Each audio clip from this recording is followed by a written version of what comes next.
नमस्कार विद्यार्थी मित्रांनो, स्वागत आहे तुमचं परत एकदा आपल्या अभ्यास अकॅडमी युट्यूब चॅनलवरती.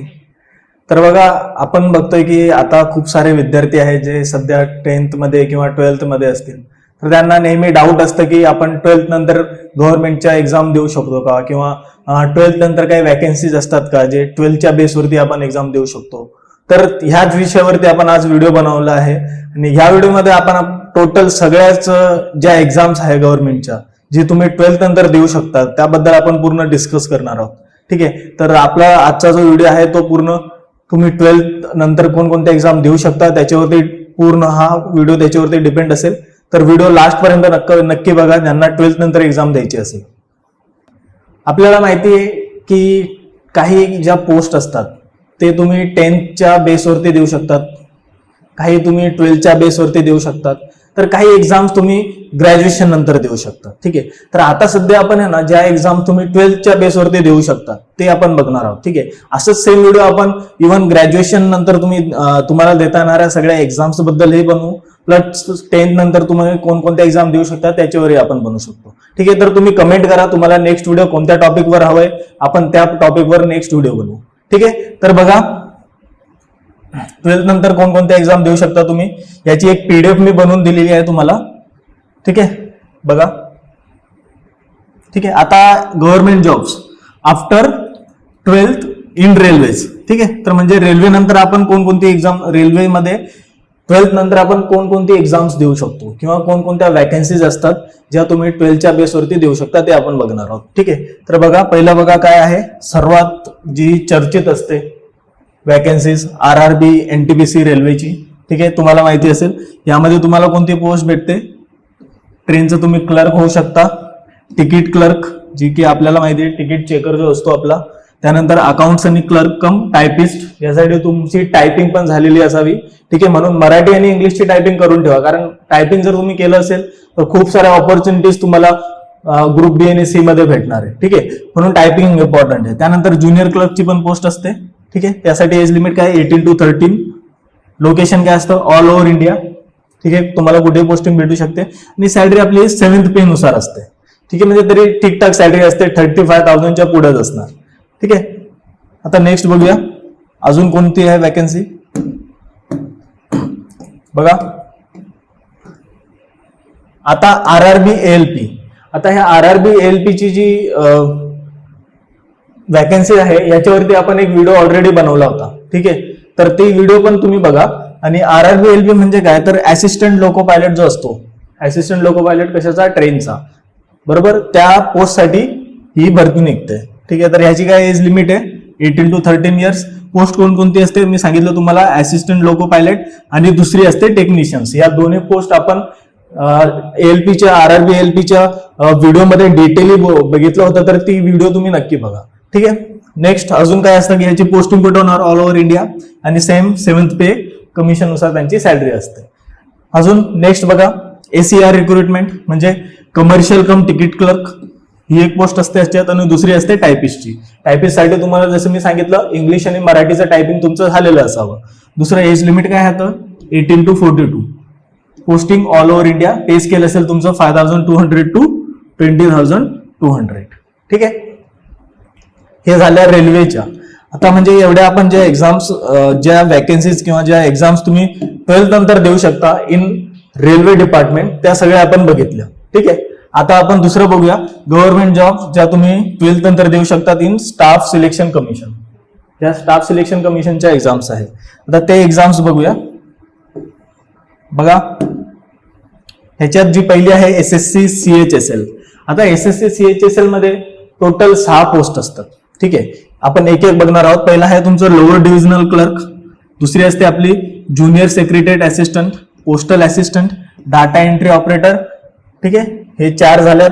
त्यानंतर अजून 2 असतात.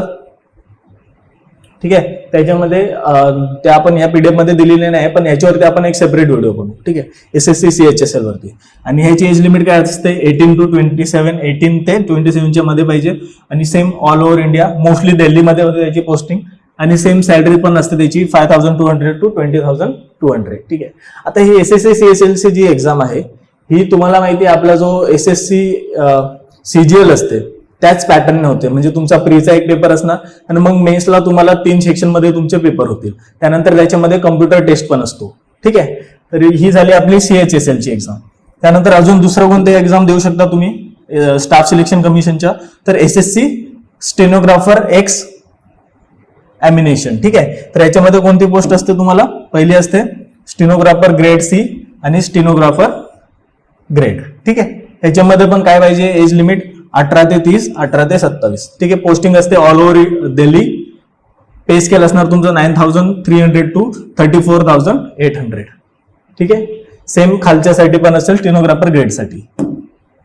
तर हे झाले आपले SSC म्हणजे आपल्या स्टाफ सिलेक्शन कमिशनच्या एक्झाम्स ज्या तुम्ही 12th नंतर देऊ शकता. त्यानंतर अजून पुढे बघूया, अजून काही बँकिंग सेक्टरमध्ये पण आहेत.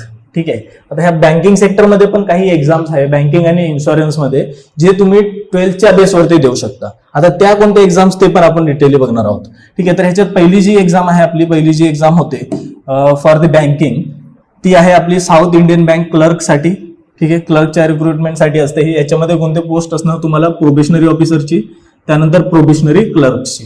ठीक आहे, या दोन्ही पोस्टसाठी तुम्ही ही एक्झाम देऊ शकता. सेम एज लिमिट आहे याची 18 ते 25 वर्ष, 18 ते 26 वर्ष. ऑल ओव्हर इंडिया त्याची पोस्टिंग असणार. पे स्केल बघा, पे स्केल वेगवेगळं असेल तुमचं.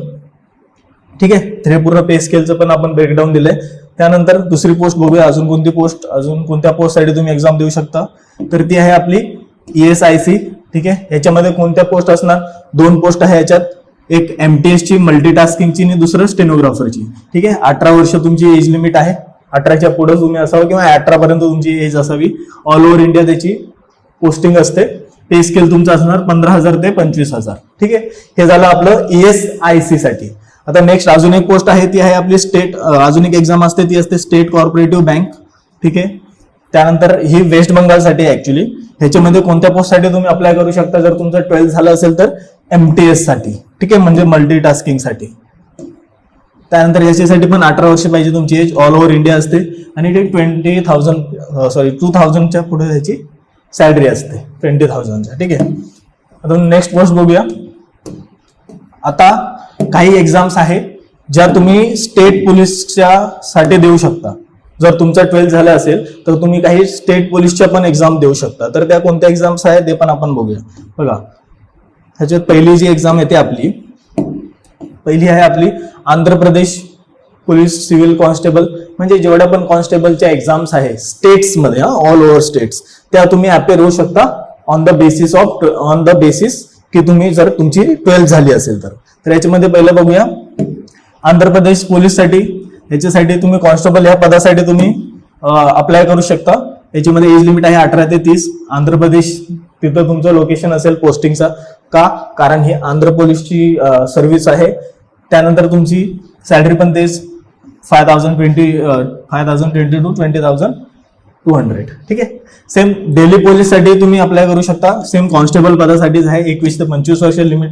दिल्ली NCR एरिया त्या एरियामध्येच असेल. सेम पे स्केल तुमचा सेम असेल. ठीक आहे, त्यानंतर महाराष्ट्र पोलीस रिक्रुटमेंट हे आपल्यासाठी इम्पॉर्टंट आहे. जेवढे महाराष्ट्राचे विद्यार्थी आहे ते यासाठी अप्लाय करू शकता. त्याच्यामध्ये तुमचं कॉन्स्टेबल झाले, कॉन्स्टेबल ड्रायव्हर हे पद असतं. दुसरं तुमचं SRPF आर्म पोलीस कॉन्स्टेबल हे एक पद असतं. 18 ते 25, 19 ते 28 तुमचं एज लिमिट पाहिजे.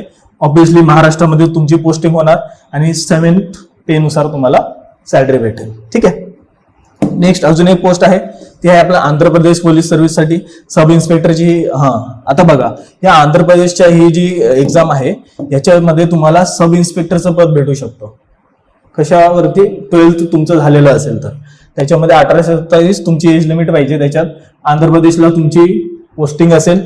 इनिशियल पे तुम्हाला 28,940 पर्यंत भेटू शकतो. ठीक आहे, त्यानंतर उत्तर प्रदेश. आता उत्तर प्रदेश पोलीस कॉन्स्टेबल साठी तुम्ही अप्लाय करू शकता. सेम तुमचं हरियाणा, ओडिशा म्हणजे जेवढे पण स्टेट आहे त्या स्टेटमध्ये जे सिव्हिल कॉन्स्टेबल असेल किंवा आर्म कॉन्स्टेबल असेल ह्या पदासाठी तुम्ही अप्लाय करू शकता ऑन 12th तुमचं जर झालेलं असेल तर. ठीक आहे, आता नेक्स्ट बघूया. सेम दिलं आहे बघा, ओडिशासाठी आहे, गोवासाठी आहे. तर गोवासाठी मोस्ट ऑफ द महाराष्ट्रीयन विद्यार्थी देतो, अप्लाय करतो. कारण ठीक आहे, मग गोवा पोलीसमध्ये जर बघितलं तुम्ही तर 2 पद आहे त्याच्यात.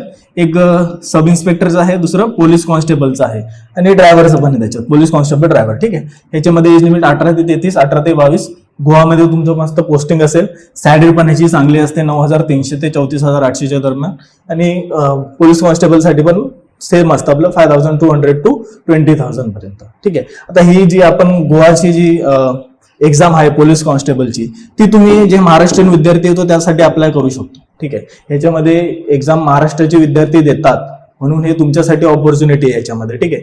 अजून बघूया की अजून तुम्ही जर तुमचं 12th झालं असेल तर अजून कोणत्या सेक्टरमध्ये तुम्ही एक्झाम देऊ शकता, तर ते आपण बघूया. अजून पुढे कोणते दिले आपल्याला, PSUs मध्ये दिले बघा.